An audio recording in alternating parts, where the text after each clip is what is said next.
Il m'a été raconté l'histoire de deux jumeaux qui avaient un père alcoolique qui battait sur eux et qui battait sur leur maman.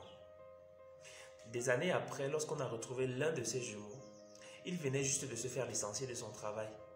Il était devenu alcoolique, battait sa femme et battait aussi ses enfants comme son père. Lorsqu'on lui a demandé « Mais qu'est-ce qui s'est passé ?» Il a répondu en disant « Mais qu'est-ce que j'aurais bien pu devenir avec le père que j'ai eu ?» Plus tard, on a retrouvé son frère jumeau. Lui, il était devenu un médecin, un excellent médecin. Il était marié et était le papa de deux enfants qu'il aimait et qu'il chérissait de tout son cœur. À lui également, on a posé la question de savoir « Mais qu'est-ce qui s'est passé ?» Et il a répondu en disant « Qu'est-ce que j'aurais bien pu devenir avec le père que j'ai eu ?» Voilà deux hommes qui ont eu un même passé, mais pour lequel l'incidence a été différente chez l'un comme chez l'autre. En écoutant cette histoire, je me suis rendu compte que notre passé peut avoir une incidence positive ou négative sur nous, dépendamment de la perception que nous avons de lui. J'ai personnellement grandi étant convaincu de ne pas avoir eu le bon père, parce qu'il semblait ne pas avoir toutes les caractéristiques que j'avais définies dans ma pensée comme étant les caractéristiques d'un bon père. J'ai grandi en me disant que ma famille n'était pas nécessairement la meilleure famille, parce qu'elle était pauvre et n'avait pas tous les moyens nécessaires pour me faire vivre tous les rêves que je développais dans ma pensée.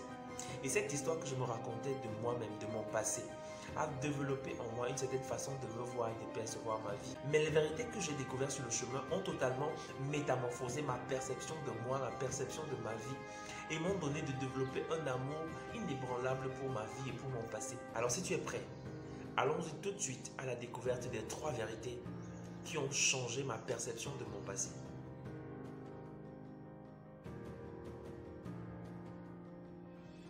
Le passé standard n'existe pas. La plupart des fois, lorsque nous parlons de notre passé, nous aurons tellement souhaité ne pas souffrir, ne pas être frustrés, ne pas perdre des choses chères. Mais en réalité, le passé parfait n'est pas le passé qui nous a épargné de la douleur, de la frustration et de toute autre sorte de choses difficiles. Le passé parfait, c'est celui-là qui nous a suffisamment équipés pour pouvoir accomplir ce pourquoi Dieu nous a placés sur la terre. Il m'a toujours été tellement difficile de réaliser qu'une difficulté pourrait travailler pour mon bien.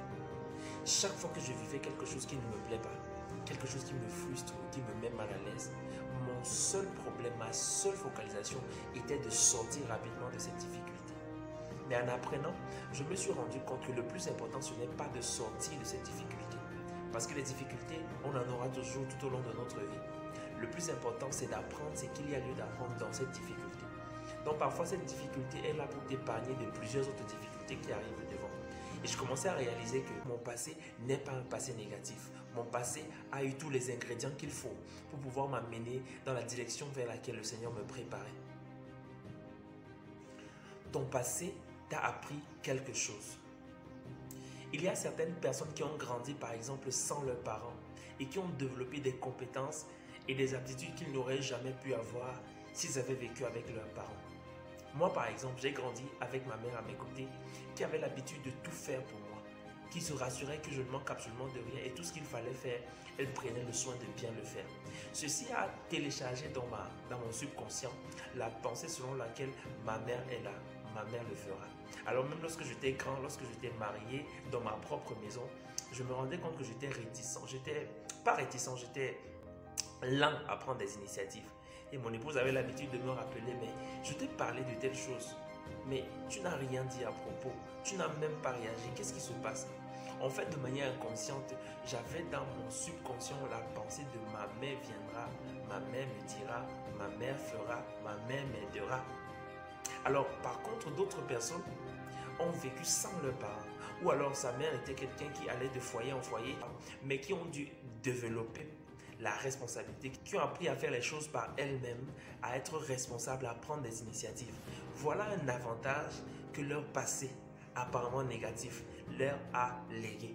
Parfois, nous ne parvenons pas réellement à contempler les bonnes choses que nous avons reçues de notre passé parce que nous sommes tellement concentrés à voir tout ce qui a été négatif.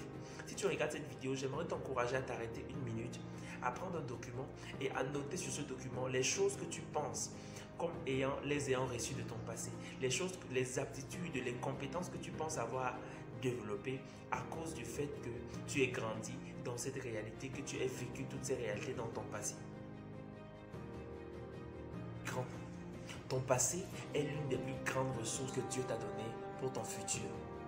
J'ai eu la grâce de lire l'histoire d'une femme appelée Joyce Meyer qui s'est fait violer par son propre père pendant toute son adolescence. Aujourd'hui, elle est l'une des plus grandes conférencières au monde. Elle encourage des centaines de milliers de femmes ayant vécu des abus de tout genre. Et des gens lui disent merci. Et des gens sont bénis par ce qu'elle est en train de faire. Si Joyce Meyer n'avait pas vécu ce passé, elle ne serait peut-être pas la personne qu'elle est aujourd'hui. J'ai réalisé en apprenant que mon passé est un véritable cadeau que Dieu a offert à l'humanité. Je me suis rendu compte que ce passé n'a rien fait d'autre que me préparer pour mon futur. Il y a ce cadeau que tu détiens dans tes mains et qui pour toi aujourd'hui continue à être la plus mauvaise histoire que tu te racontes à toi-même, alors qu'elle est en fait la ressource que Dieu t'a donnée pour vivre une vie qui compte, une vie extraordinaire, une vie qui est en bénédiction à beaucoup d'autres personnes. La question que je t'encourage à te poser est donc la suivante. Que pourrais-je bâtir pour les autres à partir de mon passé?